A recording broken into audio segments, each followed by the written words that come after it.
حضرت فاروق اعظم کہتے ہیں کہ جب ہجرت کا حکم ہوا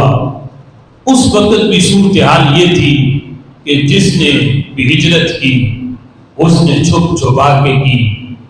لیکن کہتے ہیں میرے ہجرت کرنے کا انداز یہ تھا کہ میں اپنی سواری پہ بیٹھ کے کعبۃ اللہ کے اندر بیت اللہ شریف کا کہ میں نے طواف کیا، بڑے بڑے سردار وہاں بیٹھے تھے، تو میں نے انہیں للکار کے کہا کہ تم کمزور لوگوں پہ ظلم و ستم کرتے ہو، آج میں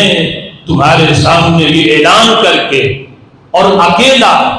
میں اپنے نبی کے حکم پر مکہ چھوڑ کے مدینے جا رہا ہوں۔ اگر کسی میں ہمت ہے اپنے بچوں کو یتیم کروانا ہے، اپنی بیویوں کو بیوہ کرنا، جس کا شوق ہے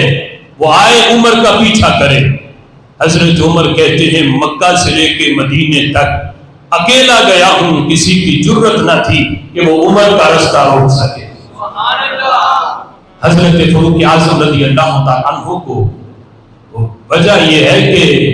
میرے محبوب علیہ الصلوۃ والسلام خود فرماتے ہیں انسانوں میں یہ پاور کہاں کہ وہ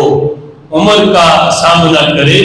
اور عمر کا سامنا تو شیطان بھی نہیں کر سکتا۔ شیطان بھی اگر دیکھے کہ جس رستے سے حضرت فاروق اعظم رضی اللہ تعالیٰ عنہ آ رہے ہیں تو شیطان بھی اس رستے کو بدل دیتا ہے۔ یہ پاور اور یہ طاقت رب ذوالجلال نے حضرت فاروق اعظم رضی اللہ تعالیٰ عنہ کو عطا کی، اور یہ جو بھی کمالات تھے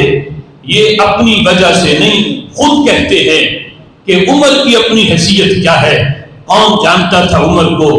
عمر سے تو ایک اسلام لانے سے پہلے 5 اونٹ بھی ایک لائن میں کھڑے نہیں ہوتے تھے، اس وجہ سے عمر کو اپنے باپ سے مار بھی پڑتی کہ عمر 5 اونٹ بھی تم سے سنبھالے نہیں جاتے۔ کہتے ہیں آج عمر کو جو کمال ملا ہے یہ میرے باپ کی وجہ سے نہیں ملا، حضور کی نسبت کی وجہ سے ملا ہے۔ یہ نسبت مصطفیٰ کا کمال ہے کہ آج شرق سے لے کے غرب تک سارے میں نے ایک لائن میں کھڑے کر دیے ہیں۔ یہ کمال جو مجھے ملا ہے یہ رسول اللہ صلی اللہ علیہ وسلم کی نسبت کا کمال